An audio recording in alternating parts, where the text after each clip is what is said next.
Ito po yung patok sa school canteen na binibinta po namin. Sabi ng mga teachers na mga kaibigan ko, i-vlog ko rin daw kung paano ko ginagawa yung palagi talagang nauubos at minsan kulang patagalaga mga langga. I-share natin tong recipe na ito para mapakinabangan din ng iba na mga nanay na gustong magtinda. Kahit wala kayo ditong dough roller, pwede imasa ng mano-mano. At prito lang po ito, pwede mo talaga itong pagkakitaan mga langga. Kaya wag na nating patagalin ito, simulan na po natin. So ito na po yung ating mga ingredients mga langga. Sundan lang po ninyo sa ating screen. Noon mga langga nakapag-post na po ako dito ng video pero wala po yung recipe. Kaya dito lagyan na po natin ng recipe para din marunong din kayo or may ideya din kayo mga langga. Ayan na po, pag nailagay na po ninyo lahat yung ating mga ingredients, ilagay mo natin yung ating itlog at yung ating mantika at saka haluin lang po natin ng kaunti. At isunod na po natin dito yung ating gatas at yung ating tubig. Kahit anong mantika po, pwede dito. At kung wala kayong bread improver, walang problema mga langga, huwag nyo na lang lagyan. After nating nailagay yung ating mga wheat ingredients, tunawin muna natin yung ating mga dry ingredients before tayo maglagay ng ating harina. Sa ating harina, gumamit tayo ng all-purpose flour at saka first-class flour. Hinati lang natin ito mga langga. At pwede rin gumamit kayo ng all-purpose flour na lang lahat. Ay lalong masarap. Pero kung wala kayong all-purpose flour, pwede naman talagang first-class flour na lang lahat mga langga. Ayan na po, kung wala kayong dough roller or spiral mixer, pwede talaga ninyo itong imasa ng mano-mano hanggang sa ma-achieve ninyo ang pino ng ating dough. Kahit wala kayong anumang tools na pangpakinis ng ating dough, pwede talaga kayong mag-umpisa na dito mga langga. So ang ating dough, hatiin lang muna natin. Kasi yung isang hati nito, lagyan po natin ito ng chocolate flavor. Ayan mga langga, mag-add lang po tayo ng chocolate powder or Bensdorp cocoa powder mga langga at mag-add lang po tayo ng chocolate brown food color. Ayan po, kung imasa natin ito ng mano-mano, ulit-ulit lang po ng pagdiin-diin hanggang sa mag-combine yung ating flavor at saka yung ating kulay na chocolate brown mga langga. Imasa nyo lang po ng mano-mano hanggang sa ma-achieve ninyo yung pino ng texture ng ating dough, pati yung kulay puti, yung plain lang po natin. At i-rest lang po ninyo ng ilang minuto bago po ninyo putulin. Yan po mga langga, itong akin po, idaan ko po ito sa aking roller dough. Napakadali lang po itong imasa ng mano-mano kasi ang lambot po ng ating dough ngayon mga langga. Ayan na po, napakinis ko na po yung ating dough sa aking dough roller. Ayan po, pagka mag-window pentis po tayo, ganito na po yung dough natin. At cut ko lang po ito mga langga sa 15 grams. Dati po yung cut ko mga langga, 10 grams lang. At 4 po yung balls sa isang tuhog. Pero ngayon mga langga, 15 grams na po yung putol ko. 3 lang po yung balls na nilagay ko sa isang tuhog. At kung wala naman kayong gramuhan, ito lang po mga langga, 1 TBSP lang po yung ating dough. Yung 15 grams is 1 TBSP po yung kalaki niya. Ayan po mga langga. Ayan po.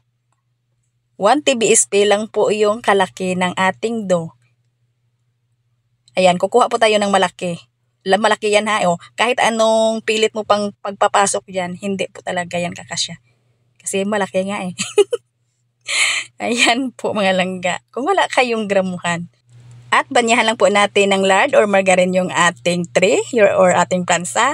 At figurahin lang po natin ito ng pabilog. I-form lang po natin. At kailangan mga langga, kung hindi kayo gustong balls na balls talaga, kasi yung mahirap talaga magluto pagka bilog na bilog talaga mga langga. Kaya yung ginagawa ko, na-platin ko na lang dito. Pagkatapos kong mag-form, ayan, platin ko po. Kasi mga langga, pag sobrang bilog talaga yung dough natin, na hindi natin ito i-flatten, yung hilaw pa, lumalaban po ito mga langga pag binaliktad mo na sa kawali kung magluto ka na. Minsan, parang nag-aaway kayo ng donut yung dough. Kasi baliktarin mo, bumabalik siya, lumalaban. Kasi sobrang bilog na bilog nga eh. At kahit nilapad ko po ito ng konti, aalsa pa ito mga langga. Mabilog din. Ayan po. And then paalsahin lang po natin ito mga langga ng 2 to 3 hours. Depende po sa ating room temperature. Ayan na po mga langga, pinaalsa ko lang po ito ng 2 oras at 35 minutos. Lutuin na po natin ito sa mainit na mantika mga langga. At madali lang po itong lutuin mga langga kasi mga maliliit lang. Hindi abot ng 1 minute, pwede nyo nang baliktarin. At yung baliktad naman, hindi abot ng 1 minute mga langga, pwede nyo nang hanguin. Basta mag golden brown na mga langga. Ayan po.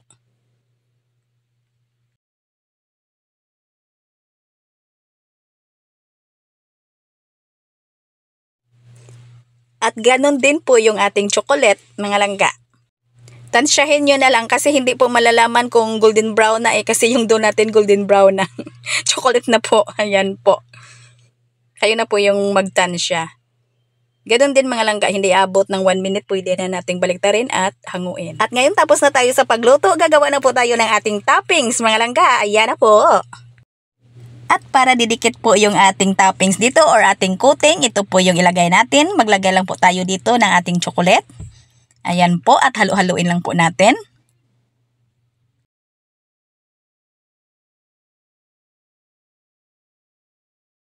At pagkatapos nating malagyan lahat ng ating chocolate, maggawa na po tayo ng ating coating or yung ating toppings mga langga. Maglagay po tayo dito ng 2 cup ng ating cocoa powder. Ordinary lang po itong ating cocoa powder mga langga ha. Tag 80 per kilo lang po yung mura lang. At 2 cup ng powdered milk. At yung ating powdered sugar, yung ating icing sugar, 1 half lang po sa cup. And then talagang salain lang po talaga natin mga langga kasi madami pong mga bilog-bilog eh. At ito po yung pang 2 cup natin na cocoa powder, and then i-mix lang po natin, haluin lang po natin mga langga. Tapos nun, ilagay na po natin yung ating donut balls. Ayan po mga langga.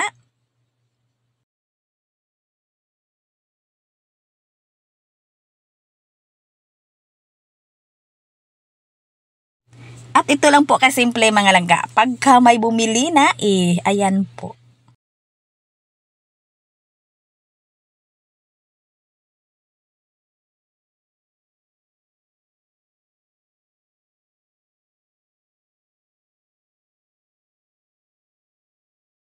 At dito naman po tayo sa ating plain donut.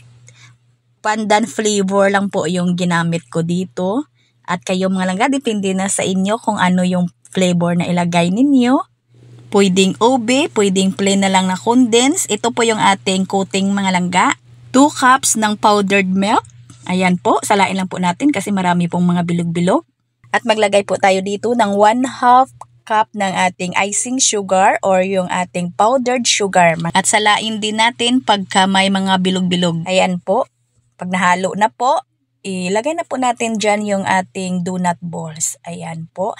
At pagka may bumili na, ayan naman mga langga, napakasimple lang po. At talaga namang napakabinta. Kasi mga langga, ang sarap-sarap nga eh. Sold out po ito palagi. Ayan na po mga kaibigan. Ayan na po mga ma'am. Maraming salamat din po sa inyo mga ma'am, mga teachers, mga pinalangga na ako na guro. Try nyo na ito mga langga. Ang laki talaga ng tutubuin natin. 10 piso po itong bintahan ko mga langga. Hindi po kayo magsisisi talaga. Sana nagustuhan po ninyong ating video ngayon, ang ating tinapay, yung negosyo ideya po natin. Maraming salamat po. Magkita-kita po tayong muli. Ito pong inyong Kainday Tinapay. Maraming salamat ulit at bye-bye.